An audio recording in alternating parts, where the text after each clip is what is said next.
to land degradation and in climate change.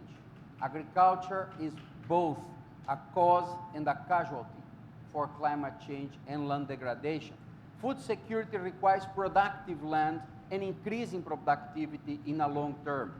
Agriculture areas already cover about 37% of the planet. They generate more than 90% of the food we eat. This should be sufficient to supply healthy food for all, now and in the future. But an inappropriate agriculture practice causes land degradation and causes land loss. They are driven not only by biophysical, but also for socioeconomic and sociopolitical and economic factors, which are exacerbated by natural processes and magnified by the impacts of climate change and drought. Degraded land becomes a growing threat to global food security and for ecosystem services. Droughts are one of the factors behind the recent crisis in undernourishment. Unfortunately, the last 3 years, we have seen the number of people suffering from chronic hunger increase in the planet. It's localized, but it's caused by mostly social unrest and climate change. We are estimating now at a number of 820 million people going to bed hungry every day in this planet, which is a shame. Climate variability is one of the causes, conflicts and other causes. The number of undernourished people in drought-sensitive areas is getting worse. Let me give you an example. In sub-Saharan Africa, the prevalence of undernourished increased from 17 to 21.8% over the last 6 years in countries classified as drought-sensitive, while in the same period, it dropped in the other countries in the region that are not considered so drought-sensitive, from 24 to 23%.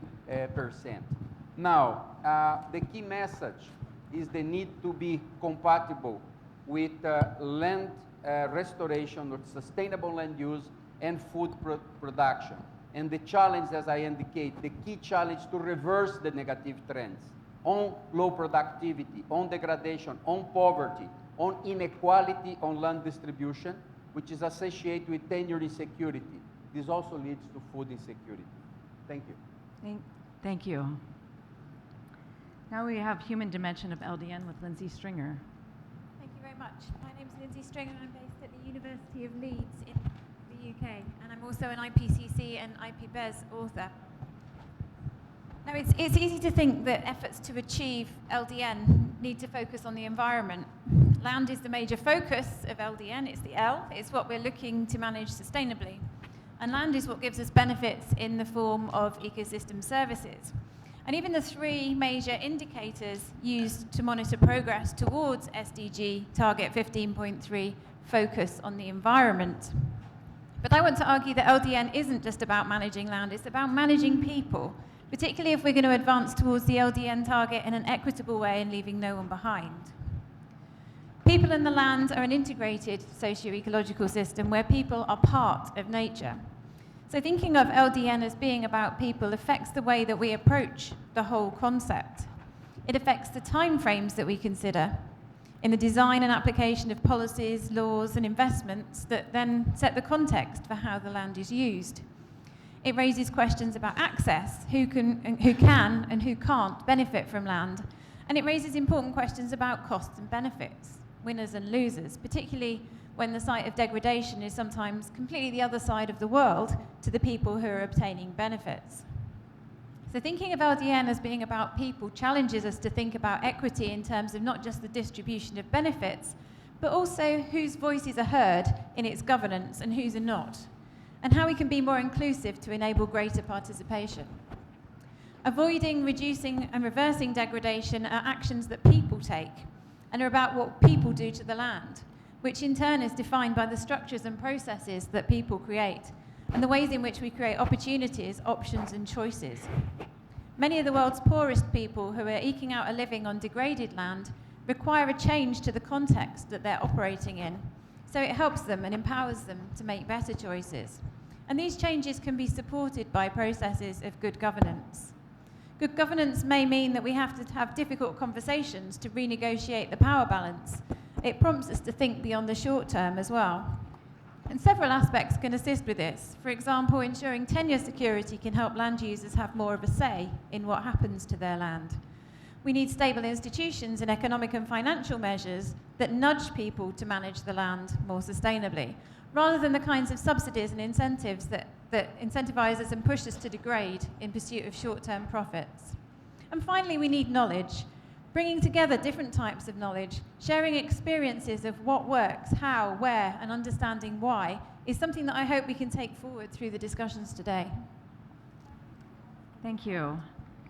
Next, we have Marioldi discussing making LDN inclusive. Thank you. Good morning. My name is Marioldi Sanchez, and I am the observer to the SPI on behalf of civil society organizations. And I would like to start highlighting that one of the objectives of LDN, according its conceptual framework, is to reinforce responsible and inclusive land governance, which means to govern a land for the benefit of all, especially for vulnerable and marginalized people. So we are all aware that achieving LDN will demand on decision-making processes at national level, and those processes should be inclusive. So what actually means being inclusive?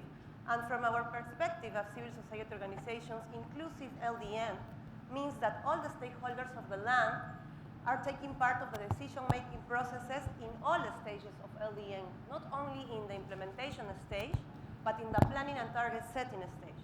So how to ensure that there is a legitimate participation and representation of all this diversity of land stakeholders in these processes is one of the major challenges for inclusive LDN. A second aspect I would like to highlight is that it's important that take into account that inclusive LDN is not only about opening the access to participation. It's much more than that.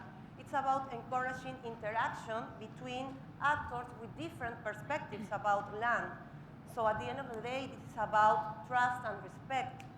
Therefore, the efforts to make LDN inclusive should be focused only in establishing the mechanisms for participation. Efforts must consider to create the conditions for building up this mutual trust and respect among the different stakeholders, and this is another relevant challenge to make LDN inclusive.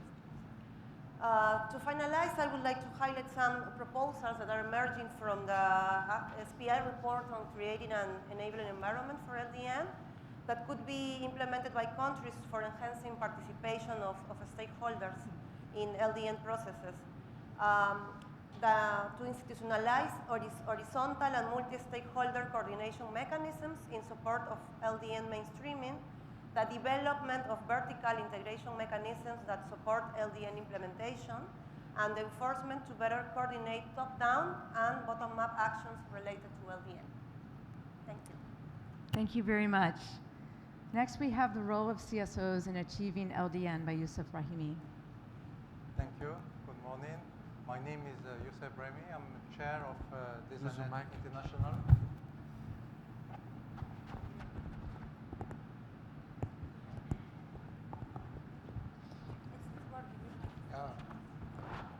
Okay, it's okay. So my name is Youssef Brahimi. I'm chair of Designet International. To answer to the question, what could be the role of CSOs in achieving LDN, I will develop 3 points. First of all, CSOs are one of the key actors for promoting a social ecological approach to achieve land degradation neutrality. Why? Because CSOs are diverse in nature and operate in a wide range of fields, from local development to human rights and democracy. CSOs priorities encompass all at once social, economic, and political considerations such as food security, land rights, gender, youth and equity, indigenous people rights, traditional knowledge, rural, cultural heritage.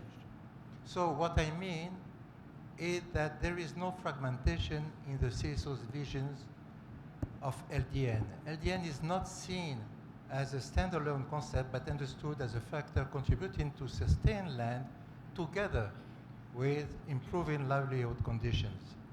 Secondly, what are the CSO's assets for successful implementation of LDN? CSOs are the most aware of local factors, which play a critical role in successful implementation of LDN and SLM, and they are the faithful mirror of vulnerable people, concerns, needs, and expectations. This allows CSOs to play a unique role of advocacy and lobbying governments for sharing a holistic vision of LDN fully embedded with social, ethic, and cultural considerations. They also can guide decisions, monitor, and report on actions taken by governments. In this spirit, the role of CSO should be politically recognized, and CSO should be fully involved in decision-making processes related to LDN issues. Thirdly, and finally, the role of CSO's networks is crucial to endow national and local CSOs with the capacity to effectively contribute to the formulation, planning, implementation, and monitoring of LDN programs, incorporating human rights and good governance. These networks are also crucial as mechanisms that facilitate debate, convergence of views, and coordination of actions. So, in conclusion, the key question for me is how building partnerships, notably through relevant existing CSOs networks, in view of strengthening the role of CSOs as a driver of change in environmental governance and for a transformative action on the society. Thank you. Thank you very much. Next, we have two presentations on the rural-urban nexus and LDN, and we have a few slides that are going to be coming up. But first, we have Graham van Maltitz. Morning, it's Graham van Maltitz from the CSR in Pretoria. Graham, yes, Is that a bit better? Yeah. To all the presenters, we probably need to hold the mics. It seems like they're not catching up. Okay. There's Graham van Maltitz from the CSR in Pretoria, South Africa, and also a member of the Science Policy Interface. Approximately 250 to 300,000 years ago, modern humans evolved somewhere in the savanna systems, somewhere in Africa, and we'd like to believe probably in South Africa. 2007 was a tipping point, a change in the way we operate. It was the first time that there were more people residing in cities rather than in rural areas. And incredibly, in 40 years' time, there'll probably be 2 city dwellers for each urban dweller. So no longer are we as a species reliant on producing food for ourselves. We're actually reliant largely on other people producing food for us. This obviously, like many things, differs in different parts of the world. Africa, lots of Africa, parts of India, East Asia, still rural. But even that in the next 20 to 50 years is likely to change.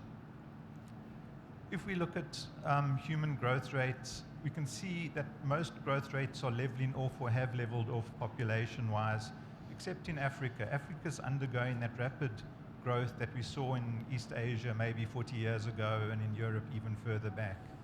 And this means that Africa is probably the part of the world where we're going to see the greatest expansion of the megacities. And just to illustrate that, at the moment the estimates are in Lagos, Nigeria, that 77 people migrate into the city every single hour. This is incredible, 2/3 of a million people per year adding to the city growth there. But not only is the expansion of the human population a major stress on the resources, but also affluence is a huge impact. So if we look at, for instance, the production and use of meat, it's the rich countries, particularly America, that's consuming far more meat per capita than, say, Africa. So we're having this joint aspect of increased affluence and increased population, creating this huge divide between those who are consuming food versus those who are producing food. And so I'll just like to leave you with the question, given that most of the impacts on the rural environment now come from pressures from the urban environment, how can people in the urban environment change their lifestyles to reduce this rural impact and this rural degradation? Thank you. Thank you, Graham. And next we have Poonam Dabas. Morning, fellow panelists, distinguished audience. I'm here to examine if there is any interconnectedness between rural and urban populations in causing land degradation, and whether by integrating the rural and urban development, land degradation neutrality can be brought about. We have been too far obsessed with the economic growth. In the process, extensive damage has been caused to natural resources. Resources which were freely available in nature are either lost or under stress today. But the realization that economic growth cannot be achieved without sustainable development is fast dawning on us. Let me confess, I'm not a scientist in this group of scientists, so I cannot make any scientific assessments for the avoidance of land degradation or even for the maintenance, rejuvenation of the ecosystems. I'm a communicator, so I'm here before you to translate the valuable work done by our scientific community in conveying a simple message. We need to take correct steps on a war footing now to bring about land degradation neutrality, or else it may just be too late. So the focus is going to be on how, in this interconnected world today, media can partner with governments to bring about land restoration, ensuring food security and safe habitat for all. For we all know, increasing incidents of extreme weather events have the potential to cause social, political instability, fueling poverty, conflict, and migration. Nature does not discriminate when it is furious. It only leaves behind large-scale, indiscriminate destruction. Two of the examples which come to my mind is the forest fires which are raging Brazil, the lungs of the earth, even as we speak here, and this irrepressible rainforest is being lost forever. The second example which comes to my mind is the Greenland ice cap, which is melting and which has rare earth holdings, a staggering 40 million tons out of the global total of 160 million tons. Denmark has already issued a dozen mining permits. So this all adds to our land degradation. I have been particularly asked to speak on India, and New Delhi in particular is my case study. So numbers can tell a compelling story. India nearly has 30% of the total area affected by degradation. Conservative estimates put the economic cost of land degradation in the country at 2.5% of the total GDP of the country. But the positive side is India is committed to achieve land degradation neutrality by 2030, and India's pledge is one of the largest in Asia. With India taking over the baton from China, the country proposes to take a lead step in the coming 2 years. Numerous schemes have been launched by the government for pursuing LDN, and these are showing very encouraging results. For example, India is already pursuing a massive afforestation program. World record for planting trees in a single day was held by India till early this year, where 8 million volunteers planted more than 50 million trees in 2016. Planting more than 500 billion trees could remove 25% of the existing carbon from the atmosphere, a new study published in Science has found. What's more, there's enough space to do it. And it is the cheapest available possible method. It is available now, so let each one of us get involved. The slide 2 shows the comparison between the urban population and the rural population in India. India is one of the fastest growing economies in the world, with nearly 70% of the population still living in rural areas. For the first time, this has started showing an increase, particularly because what we used to talk about was the population explosion. We are now talking of population dividend. And we have over 50% population which is less than 35 years. So India is looking forward to converting this population explosion into a population opportunity. Because it is expected that by the next census, which is 2021, there would be a steep rise in urban population. The country supports 16% of the global population, and half of the world's population now lives in towns and cities. So as cities expand, Do we factor in the booming population into our planning, or only construction of roads, housing, dams, infrastructure is prioritized at the cost of land, which results in substantial pollution of air and water and degradation of the existing agricultural areas. Drivers of degradation are usually linked to activities in rural areas. However, the markets, consumption patterns, policies, and regulations which influence the land of use of land in rural areas are largely located only in urban areas. Therefore, we need to make the urban societies aware as to what implications their activities and daily choices have on the status of the rural lands. As one of the speakers spoke about, the rising demand for food consumption patterns are changing. But yes, this stress on farmlands in India, the basic challenge that we face is migration. The migration within our domestic migration within the country, as well as a large migratory population from across the borders. And this stresses land and the available sources,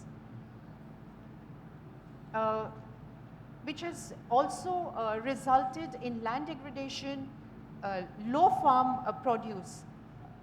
A sad incident which comes to my mind is that in the third largest state in the country, which is Maharashtra, an average of 10 suicides of farmers takes place every day. And this is only because of lowering farm incomes and their inability to repay the debt loans. If we look at the capital city of India, Delhi is the case study which I've been asked to speak on. Population of Delhi and its immediate neighborhood known as the capital region is now estimated to be 29 million, second only to Tokyo with 37, and Delhi is expected to zoom past Tokyo by 2028. However, has the capital been able to address the key environmental challenges? My concern is that a sense of urgency to fix Delhi is missing. Many of the crucial elements of the Master Plan 2021, with just 2 years left, still remain on paper. For countries like India, urban landscape is not just tall buildings. Instead, it is a space with thousands of poor from across the country pour in Delhi, and these people have little or poor access to amenities. Open defecation leads to leaching of toxic chemicals into soil, into the water table, encroachment on public lands, cutting down of green spaces. Foraging for firewood in protected areas also add to the fiasco. The high-rise and tightly packed buildings, on the other hand, restrict natural airflow and add to rising city temperatures, thereby directly impacting pollination. Green areas in the urban areas are as it is limited. Our cities' sewage flows directly into the river and seas, sometimes treated and sometimes barely. So some of our rivers are largely rivers of industrial effluents, which unfortunately then get used by nearby farmers to water their fields, leaching the land with harmful chemicals, and in turn into food which comes on our table. So the key question for me is, despite scientific warnings for over 50 years about increasing greenhouse effects and other climate changes resulting in land degradation affecting 3.2 billion people, has there been enough progress to control and reverse the further loss of productive land from desertification, land degradation, and drought? Well, from a policy perspective, this requires developing a strategic approach that accounts for linkages, as I said, between the urban and rural, rather than thinking of urban and rural as distinct and isolated from one another. It is our collective responsibility to work towards building a safe, sustainable world for our future generation. And in this, like one of the social scientists pointed out, I would like to add to that the non-state actors, media, will have to step in to disseminate the warnings sounded by the scientific assessments by building informed societies, building up opinion leaders so that there is community participation along with government schemes. It cannot just be left to the governments. Thank you. Thank you very much. And for our final statement, there's some coffee, I don't want to cut it off. For our final statement will be Andre Pelon and Governance and Policy for LDN.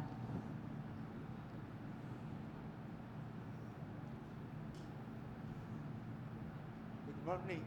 Good morning, ladies and gentlemen. This is a very short presentation, just to trigger discussion.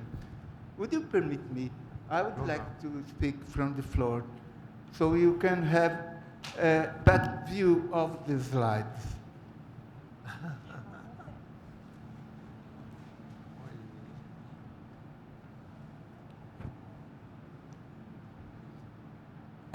Governance and policy for LDN retrieve the land or retrieve the people? That's the main question that I would like to discuss with you. This is the other side. Next slide, please. Now, the question is how to advance. You should move away from Ms. Larsen. How to advance transnation of civil society and business actors' interaction to engage in public and private